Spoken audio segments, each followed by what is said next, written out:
오늘 우리에게 주시는 하나님 말씀, 신약성경 마태복음 15장 21절에서 28절까지를 보겠습니다. 세대 간 연합 통합 예배를 드려서 제가 개역 성경으로 읽고 스크린에는 세번역으로 있으니 준비했으니까 여러분은 세번역을 그냥 눈 따라서 읽어주시면 좋겠습니다. 예수께서 거기서 나가사 두로와 시돈 지방으로 들어가시니 가나안 여자 하나가 그 지경에 나와서 소리질러 이르되 주 다윗의 자손이여 나를 불쌍히 여기소서 내 딸이 흉악하게 귀신 들렸나이다 하되 예수는 한 말씀도 대답하지 아니하시니 제자들이 와서 청하여 말하되 그 여자가 우리 뒤에서 소리를 지르오니 그를 보내소서. 예수께서 대답하여 이르시되 나는 이스라엘 집에 잃어버린 양 외에는 다른 데로 보내심을 받지 아니하였노라 하시니 여자가 와서 예수께 절하며 이르되 주여 저를 도우소서. 대답하여 이르시되 자녀의 떡을 취하여 개들에게 던짐이 마땅하지 아니하니라.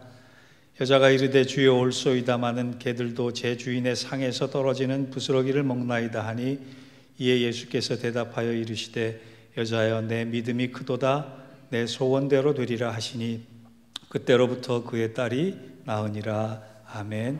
하나님 말씀입니다. 한국에서 유명한 정신과 전문의 한 사람이 있는데 이시영 박사라는 분이에요. 그분이 노인의 삶에 대해서 이런 얘기를 했습니다. 노인에게 어제는 그립고 오늘은 외롭고 내일은 두렵다. 일생을 고생하고 살아왔던 노인이 되면 이제 고생이 끝나고 조금 편할 줄 알았는데 그게 아니라는 거예요. 그립고 외롭고 두렵다라고 하는 말이 10분 공감되는 아침입니다. 그런데 우리 실존이라고 하는 게 어디 노인만 그러겠습니까? 세대를 막론하고 다 그런 문제와 두려움의 실존 앞에 서 있는 것이 사실입니다. 유스그룹은 유스그룹대로, 청년은 청년의 때대로, 젊은 부부는 젊은 부부대로 다 그립고 외롭고 두려운 것이 사실입니다. 요즘 우리는 매일 성경 본문에 따라 마가복음을 묵상하고 있습니다. 그런데 묵상하면서 느낀 것은 예수님께서 식사할 시간도 없을 정도로 쉼 없이 온통 문제 안에 갇혀 사는 사람들을 돌보고 치유하고 회복시키시고 계셨음을 봅니다. 복음서의 얘기가 그의 대세예요. 여러분, 예수 믿는 것이 행복하십니까? 예수 믿기를 잘하셨다고 생각하십니까? 여러분들은 믿음이 좋아서 그런 대답 잘 아멘으로 하시지만 실제로 선뜻 대답이 안 나올 수도 있습니다. 그것은 내가 예수 믿는다고 마냥 행복한 것만은 아니기 때문입니다. 다른 말로 하면 내가 예수를 믿고 나서부터 나를 억압했던 모든 속박과 아쉬움과 아픔과 고통과 질병으로부터 완전히 해방된 것이 아니기 때문에 그래요. 예수를 믿고 예수를 구주로 고백하는 순간 그것들로부터 완전히 상관없고 멀어졌다면 우리는 행복할 텐데 그러지 않아요. 예수를 믿기 전이나 예수를 믿은 후나 여전히 우리 삶의 고통은 우리를 옥죄어 오는 것입니다. 그럼에도 불구하고 우리가 예수를 믿는 이유는 하나님을 믿음으로 인하여 세상은 줄 수 없는 신적인 은혜와 구원과 영생과 형용할 수 없는 기쁨과 상황을 넘어선 평강을 경험하게 되기 때문입니다. 그래서 이것을 경험한 사람은 비록 삶의 고통이 여전히 나에게 유효하다라고 할지라도 그것보다 더 큰 세상으로부터 줄 수 없는, 세상은 알 수 없는 본질적 기쁨과 초월적 감사를 알고 있기에 다른 사람을 향해 사랑하는 여러분, 저와 같은 경험을 위해서 예수를 믿어보시지 않겠습니까? 말할 수 있게 되는 것입니다. 오늘 본문에 등장하는 한 여인의 이야기가 그것입니다. 여인은 유대인이 아니었어요. 이방 여자였습니다.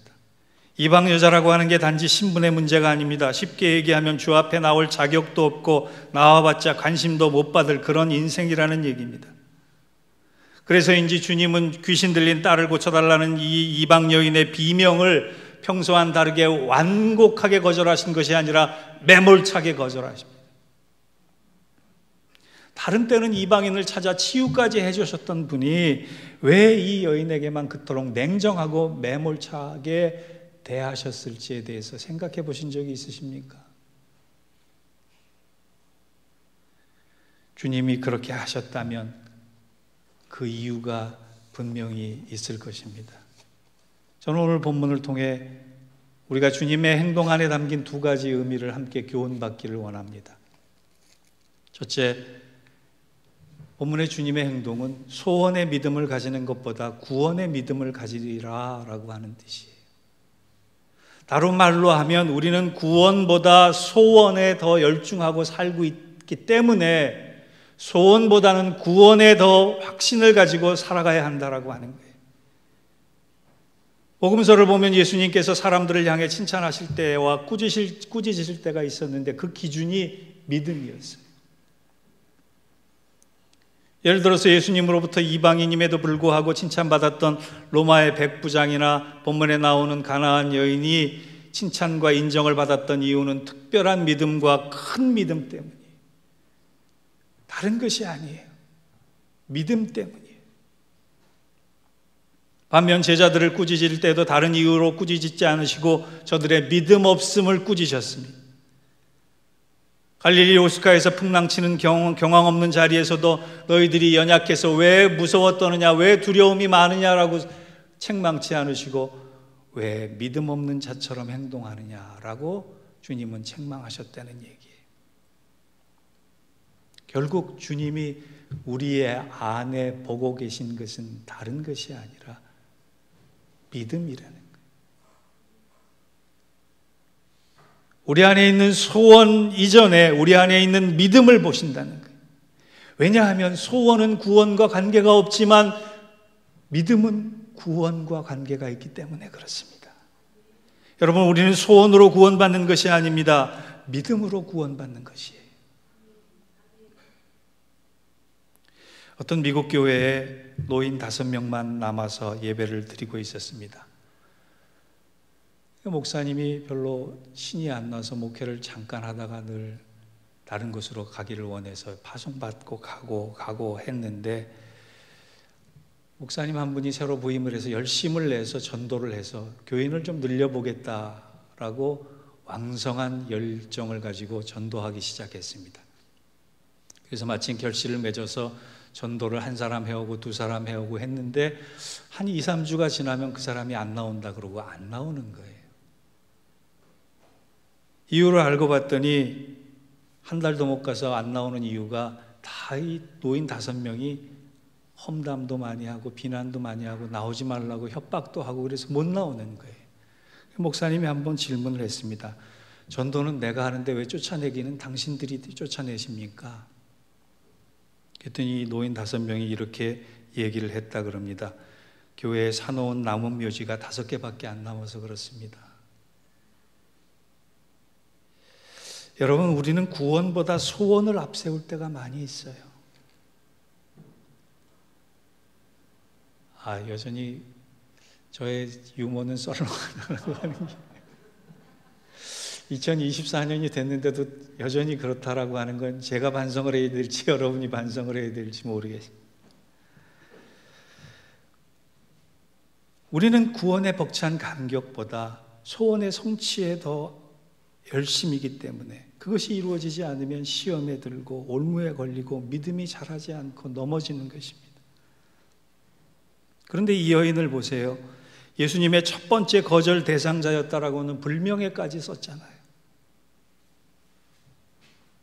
자신의 자존감 바닥에 떨어졌고 자신이 당한 모욕감과 수치스러움은 남들 앞에서 창피해서 고개를 못 들 정도의 그런 상황이었음에도 불구하고 이 여인은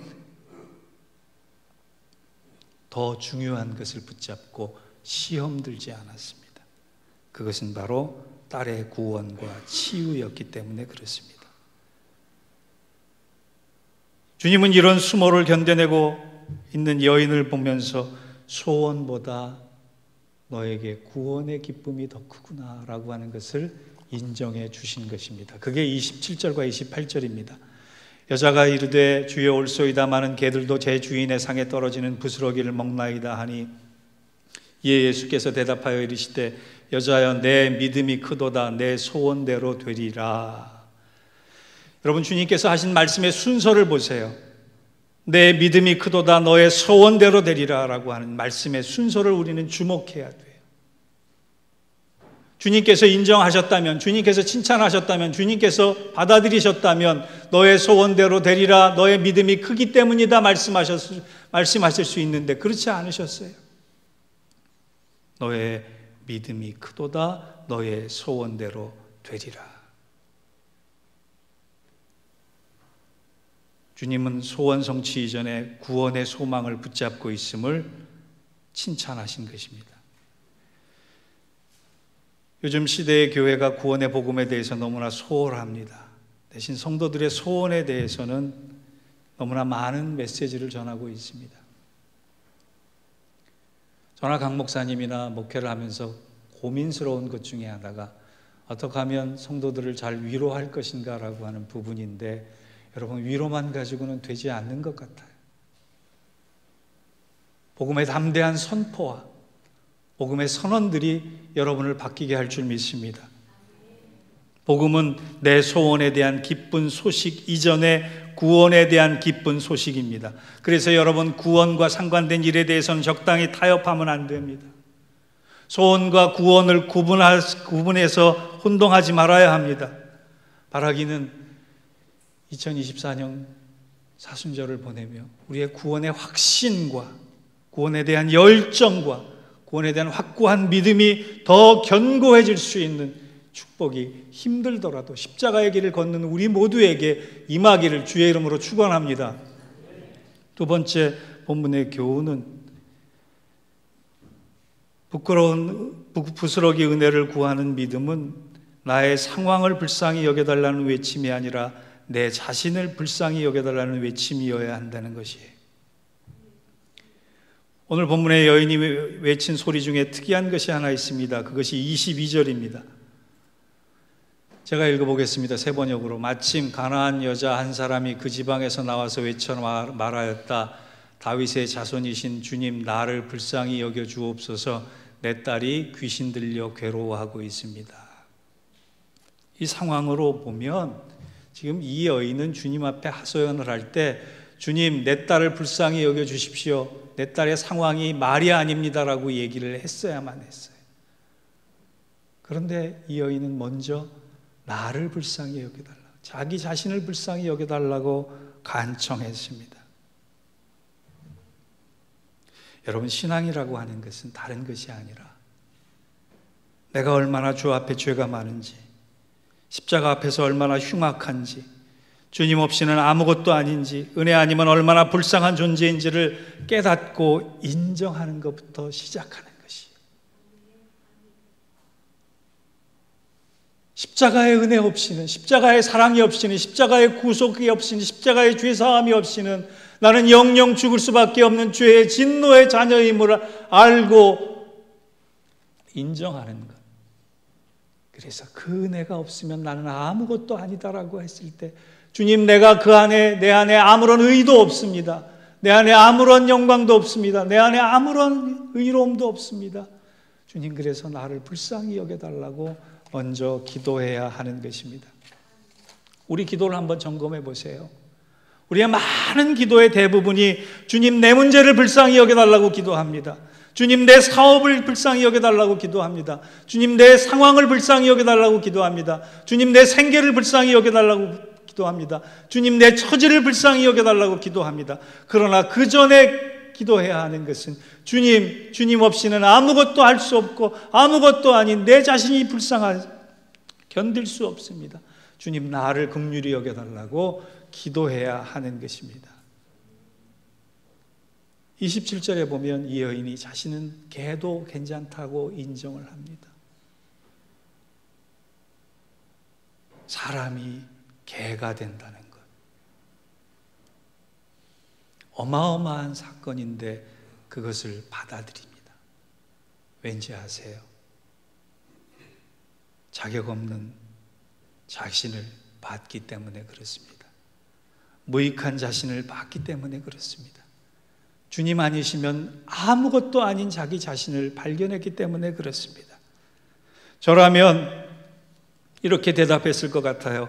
주께서 개들도 식탁 밑에 개들도 주인의 상에서 떨어지는 부스러기를 먹는다라고 하는 이 고백 가운데는 아닙니다. 저는 개가 아닙니다. 저는 사람입니다. 대접받고 싶은 사람입니다라고 얘기를 했을 것 같은데 이 여인은 그렇게 얘기하지 않아요.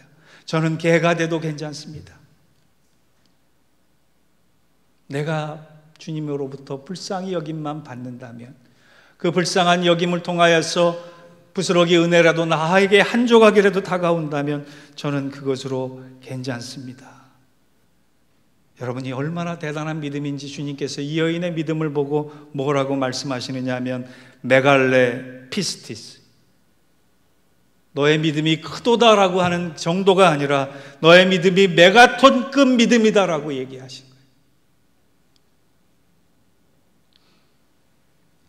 자신을 십자가에서 한번 죽인 이 여인의 모습이 내 소원대로 되리라라고 하는 응답의 통로가 된 것입니다. 여러분, 상황을, 처지를, 환경을 불쌍히 여겨달라는 기도 이전에 주님, 나같이 무익하고 나같이 자격 없는 자를 불쌍히 여겨달라고 하는 기도 속에 하나님은 더 복된 것으로, 더 놀라운 것으로, 더 선한 것으로, 우리의 계획과 생각보다 더 아름다운 것으로 인도해 주심을 믿으시기 바랍니다. 결론을 맺습니다.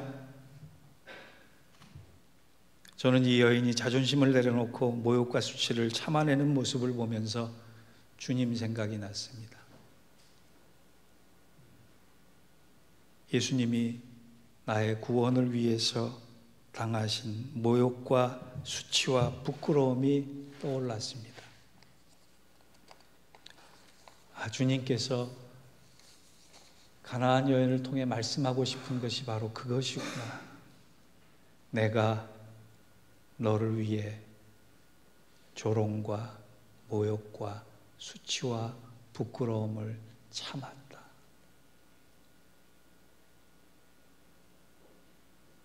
왜냐하면 그 길이 너를 구원하는 길이기 때문에 그렇다.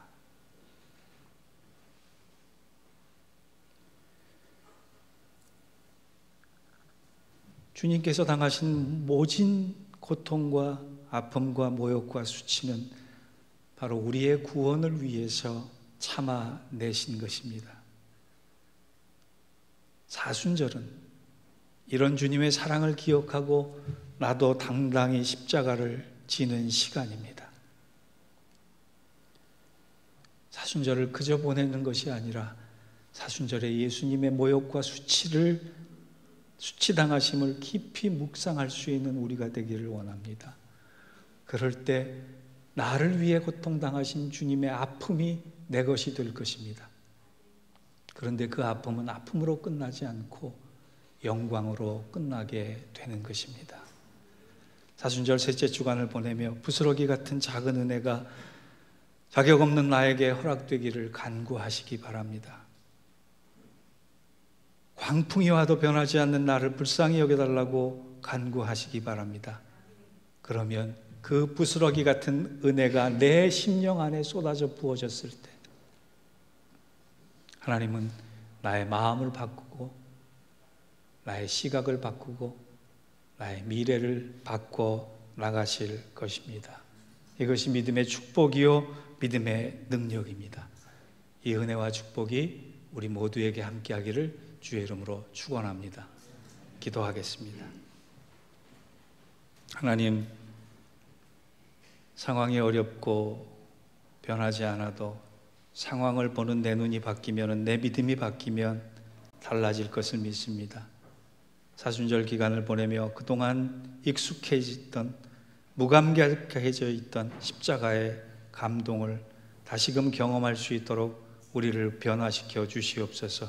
우리를 감동시켜 주옵소서. 우리를 감화시켜 주시옵소서. 우리의 부스러기 같은 은혜가 나를 살리고 우리 가정을 살리고 우리 교회를 살림을 믿고 그 은혜를 구할 때 하나님 한량없는 은혜로 채워 주옵소서. 예수님의 이름으로 기도하옵나이다. 아멘.